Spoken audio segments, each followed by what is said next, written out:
pemirsa yang terkasih, apabila banyak di antara kita yang ingin jadi pemimpin seperti Yusuf, maka kita harus mendengarkan secara serius renungan firman Tuhan hari ini, bagaimana Yusuf dipanggil untuk menjadi pemimpin dalam rumah ayahnya, sehingga dapat membawa keluarga itu kembali kepada kebenaran. Nah, itu baru namanya pemimpin.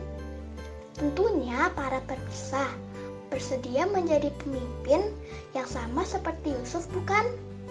Mari perlihatkan baik-baik. Shalom anak-anak, mari kita berdoa. Bapa kami di dalam sorga, kami bersyukur kalau kami mempunyai Allah yang hidup, Allah yang selalu memperhatikan hidup kami dan terus menuntun hidup kami. Tuhan, tolonglah kami untuk senantiasa mau dengan penuh ketaatan mengikuti pimpinan Tuhan. Sekalipun mungkin itu tidak menyenangkan buat kami. Tetapi kami tahu bahwa apa yang Tuhan kerjakan adalah untuk kami boleh mengalami kebaikan Tuhan. Tuhan, sebentar kami akan bersama-sama belajar firman Tuhan melalui renungan. Tuhan, tolonglah kami, supaya kami mampu menjadi pelaku kebenaran firman Tuhan. Dalam nama Tuhan Yesus kami berdoa. Amin.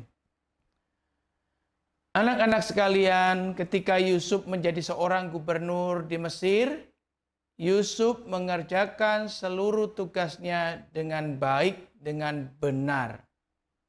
Kenapa saya katakan dengan benar? Karena Yusuf sewaktu menjual gandum kepada orang yang memerlukannya, Yusuf tidak menjual dengan asal-asalan, tetapi dijual dengan penuh ketelitian, dicatat dengan rapi, sehingga diharapkan nantinya Mesir sendiri tidak mengalami kekurangan gandum yang mengakibatkan kelaparan juga. Demikian juga Yusuf mengatur seluruh tentaranya dengan baik, sehingga tentaranya memberikan keamanan yang luar biasa terhadap Mesir. Dan ketika Yusuf bertemu dengan para pembeli itu, Yusuf melihat ternyata bukan orang-orang Mesir saja yang membeli gandum. Ada dari berbagai macam negeri-negeri yang lainnya. Dan Yusuf melayani semuanya dengan baik. Bagaimana dengan Kanaan? Apakah Kanaan juga mengalami kelaparan yang berat? Ya, tentu Kanaan mengalami kelaparan yang berat. Yakub tinggal di Kanaan. Keluarga Yakub juga mengalami kelaparan. Di tengah-tengah kebingungannya, Yakub mendengarkan kabar bahwa di Mesir ada kelimpahan gandum. Maka Yakub memerintahkan 10 orang anaknya untuk segera menuju ke Mesir membeli gandum supaya keluarga Yakub ini dapat melangsungkan hidupnya.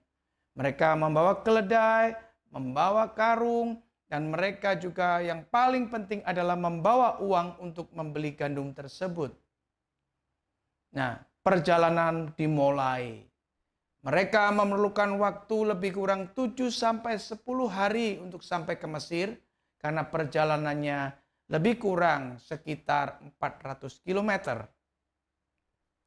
Setibanya di Mesir, mereka dibawa oleh pegawai Yusuf untuk menghadap kepada Yusuf, karena seluruh pembelian gandum harus sepengetahuan Yusuf. Nah, ketika saudara-saudara ini bertemu dengan Yusuf, maka segera 10 orang saudara Yusuf ini sujud menyembah kepada Yusuf sampai mukanya ke tanah. Dan Alkitab mencatat, Yusuf seolah-olah berlaku sebagai orang asing.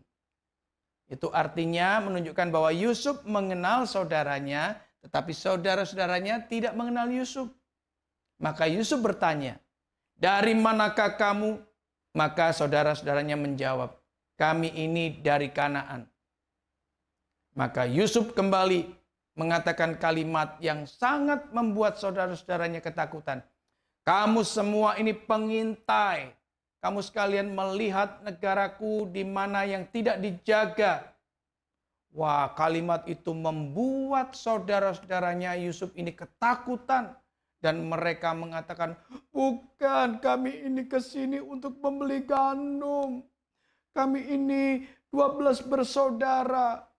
Tetapi yang bungsu ada bersama dengan ayah kami di Kanaan. Yang satu lagi sudah tidak ada. Kami ini orang-orang jujur. Kami ini orang-orang baik. Maka Yusuf tetap mengatakan, kamu pengintai. Wah, tambah ketakutan. Yusuf mengatakan, buktikan kejujuranmu, buktikan kebaikanmu. Bawa saudaramu yang bungsu itu ke sini.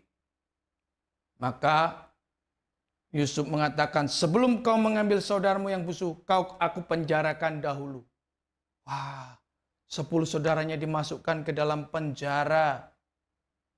Tetapi setelah 3 hari kemudian, Yusuf mendatangi mereka dan mengatakan, sekarang kalau kalian ingin tetap hidup, aku ini orang yang takut akan Tuhan. Maka coba sekarang kalian bersembilan pulang dengan membawa gandum dan kembali ke sini. Bawa adikmu yang kecil itu, yang bungsu itu. Tapi kalau kau tidak membawa adikmu yang bungsu, kau tidak usah kembali ke sini, tidak usah beli gandum, dan tidak usah lagi ketemu dengan diriku. Maka ketika mereka melihat perintah daripada Yusuf itu, mereka berunding dan mereka merasa bersalah, merasa berdosa karena pernah mereka berbuat jahat terhadap Yusuf. Tetapi Yusuf tahu apa yang dibicarakan mereka. Karena Yusuf mengerti bahasa saudara-saudaranya ini. Nah, anak-anak sekalian, ketika mereka sudah berunding dan berunding, mereka menyetujuinya. Dan Yusuf mengambil salah seorang dari 10 bersaudara tersebut. Diambillah Simeon, ditangkap, diikat di hadapan 9 saudaranya yang lain. Maka Simeon harus tinggal di Mesir dan masukkan kembali dalam penjara. 9 saudara yang lainnya pulang dengan membawa gandum serta membawa makanan-makanan yang lain menuju ke Kanaan. Anak-anak sekalian, dari cerita ini kita bisa melihat bahwa roh Allah yang ada di dalam diri Yusuf, roh Kristus yang ada di dalam diri Yusuf, itulah yang memimpin Yusuf untuk tidak membalas dendam kepada saudara-saudaranya, tetapi bisa mengampuni saudara-saudaranya, sehingga umat Tuhan yang diwakili oleh keluarga Yakub tetap terpelihara. Puji Tuhan. Mari kita sama-sama tundukkan kepala dan kita berdoa.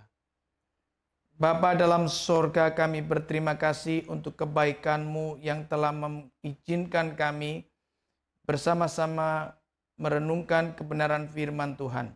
Bahkan kami boleh dapat mengerti bahwa ketika Tuhan memberikan Roh Kudus dalam hidup kami, Roh Allah dalam hidup kami, Roh Kristus dalam hidup kami, tak lain adalah supaya kami mampu mengerjakan tugas yang Tuhan berikan pada kami. Seperti Yusuf mampu mengerjakan tugas untuk mengampuni saudara-saudaranya, demikian juga Tuhan, ajarkanlah kami juga mengampuni orang-orang yang pernah bersalah kepada kami.